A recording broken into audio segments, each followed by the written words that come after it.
మాజీ సీఎం జగన్ రేపు తిరుమల శ్రీవారి దర్శనానికి వెళ్లనున్న నేపథ్యంలో తిరుపతి అలిపిరి గరుడ సర్కిల్ వద్ద సాధువులు హిందూ చైతన్య సమితి సభ్యులు నిరసన చేపట్టారు.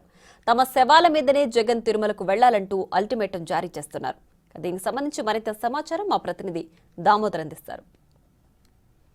తిరుమల శ్రీవారి ఆలయానికి సంబంధించిన నెయ్యి వివాదం పైన పెద్ద ఎత్తున రాజకీయ వివాదంగా మారింది. దీంతో ఏదైతే జనసేన అధినేత పవన్ కళ్యాణ్ 1వ తేదీ నుంచి 3వ తేదీ వరకు తిరుమల పర్యటన రానున్న నేపథ్యంలో ముందుగానే వైసీపీ అధినేత మాజీ సీఎం జగన్మోహన్ రెడ్డి 28వ తేదీన తిరుమల ఆలయానికి రానున్నారు. ఈ నేపథ్యంలో అటు బీజేపీతో పాటు హిందూ సంఘాలు సాధు పరిషత్ సభ్యులు జగన్ రాకను వ్యతిరేకిస్తూ ఏదైతే ఆందోళన కార్యక్రమాలు చేపట్టారు. ప్రస్తుతం మనం తిరుపతిలోని గరుడ సర్కిల్ వద్ద సాధు పరిషత్ సభ్యులు శ్రీనివాసానంద స్వామితో పాటు ఇతర స్వాములు అదేవిధంగా హిందూ చైతన్య సమితి సభ్యులు వీరంతా వచ్చి ఆందోళన చేస్తున్న పరిస్థితి ప్రస్తుతం మనం వారితో ఉన్నాం. సార్, స్వామి చెప్పండి, గో బ్యాక్ జగన్ అంటూ మీరు ఎందుకు చెప్తున్నారు? ప్రతి ఒక్కరూ దేవుణ్ణి దర్శించుకోవచ్చు కదా. చేసుకోవచ్చండి, కానీ ముఖ్యమంత్రిగా ఉన్నటువంటి జగన్మోహన్ రెడ్డి గారు 5 ఏళ్లలో గుర్తురాని వెంకటేశ్వర స్వామి, డిక్లరేషన్ గుర్తురాని వెంకటేశ్వర స్వామి, ఆలయ పవిత్రత గుర్తురాని జగన్మోహన్ రెడ్డి గారికి తిరుమల క్షేత్రం తాలూకా వైభవాన్ని, అక్కడ ఉండే ఆచారాలు, అక్కడ ఉండే సాంప్రదాయాలు గుర్తుకురాని జగన్మోహన్ రెడ్డి గారికి ఇప్పుడు తిరుమల క్షేత్రం గుర్తురావడం ఏంటండి? ఒక పక్క లడ్డీ కల్తీ కారణమైన వీరి ప్రభుత్వం, జగన్మోహన్ రెడ్డి ముఖ్యమంత్రిగా ఉండేటప్పుడు లడ్డూ పూర్తిగా అపవిత్రం చేయడమే కాకుండా ఈరోజు పగిలిపోయినటువంటి మా గుండెలు ఇప్పుడే శాంతన చెందుతున్న సందర్భంలో మళ్ళీ ఏ విధంగా గాయపరచడానికి వస్తున్నారండి. దీన్ని మేము ఎట్టి పరిస్థితుల్లో కూడా మేము అంగీకరించాం. ఎందుకంటే తిరుమల క్షేత్రాన్ని ఒక వ్యాపార కేంద్రంగా చూశారు ఆయన, తిరుమల క్షేత్రాన్ని వ్యాపార కేంద్రంగా మార్చారు ఆయన. వారి కుటుంబాన్ని మాత్రమే చైర్మన్లుగా, అక్కడ ఉండేటువంటి ఈవోలుగా, తన కుటుంబం, తన బాబాయిల్ని, తన సభ్యులు మాత్రమే తన సొంత జాగీరుగా వాడుకున్నారు. తిరుమల క్షేత్రం తాలూకా మంచితనాన్ని, పవిత్రతని ఇనుమడింపే విధంగా ఎప్పుడైనా ప్రవర్తించలే. పెద్ద పెద్ద అబ్దుల్ కలాం లాంటి వాళ్ళు, సోనియా గాంధీ లాంటి వాళ్ళు డిక్లరేషన్ మీద సంతకం పెట్టారు తప్ప ఎప్పుడు సంతకం పెట్టలేదు. సరికదా విక్కిరించేటట్టుగా మాట్లాడారు ఆయన. ఇలాంటి వ్యక్తిని 5 సంవత్సరాలు వెంకటేశ్వర స్వామి డిక్లరేషన్ గుర్తురాని మీరు ఈరోజు సడన్గా మీకు డిక్లరేషన్ గుర్తు వచ్చేసిందా? సడన్గా వెంకటేశ్వర స్వామి గుర్తు వచ్చేసాడా? 250కి పైగా ఆలయాల మీద దాడులు జరిగితే, రామతీర్థంలో రాముడి శిరస్సు ఖండిస్తే ఒక్కరోజు కూడా ఖండించని మీరు ప్రెస్ మీట్ పెట్టి మొన్న మాట్లాడారు. గతంలో ఏమైపోయారు? ఆ రోజు మీరు ఎందుకు ఖండించలేదు?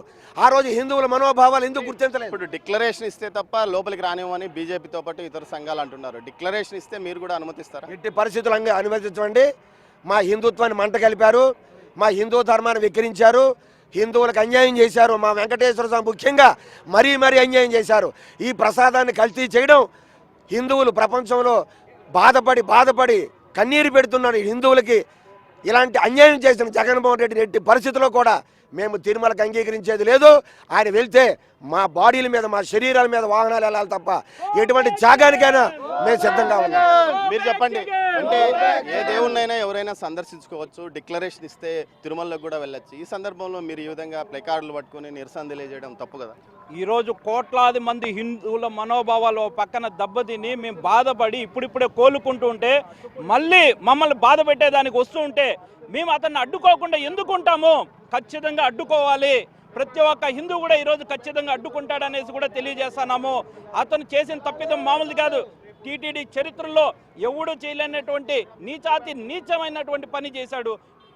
పవిత్రమైనటువంటి లడ్డూ ప్రసాదంలో ఎద్దు కొవ్వు, పంది కొవ్వు, చేప నూనెని కలిపి మా చేత తినిపించి మేము కూడా బాధ్యులమే.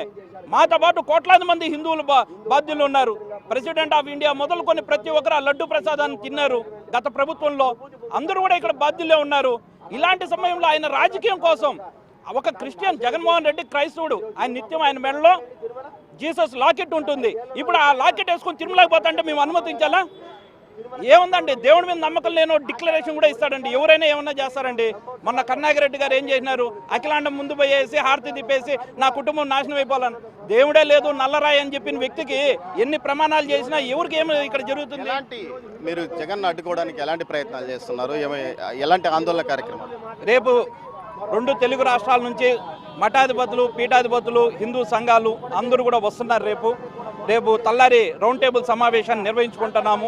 అక్కడ తుది తీర్పు అనేది అక్కడ వెల్లడించుకుని ఆ తీర్మానం ప్రకారమే ఒకవేళ జగన్మోహన్ రెడ్డి గారు కానీ రేపు సాయంకాలం వస్తే రేపు సాయంకాలం అడ్డుకునేదానికి సిద్ధంగా ఉన్నాము.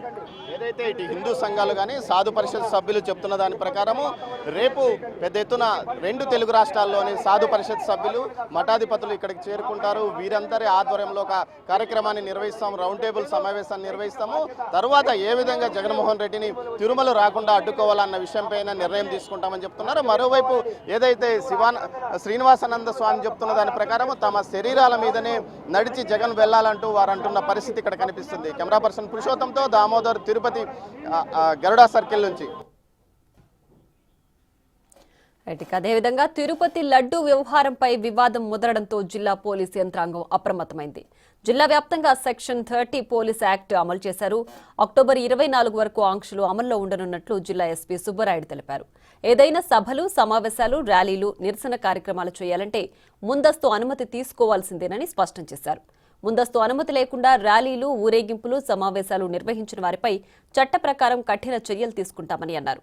పార్టీల నాయకులు, సంస్థలు, ప్రజలు పోలీసుల ఉత్తర్వులను పాటిస్తూ శాంతి భద్రతలకు సహకరించాలని విజ్ఞప్తి చేశారు తిరుపతి జిల్లా ఎస్పీ సుబ్బరాయుడు.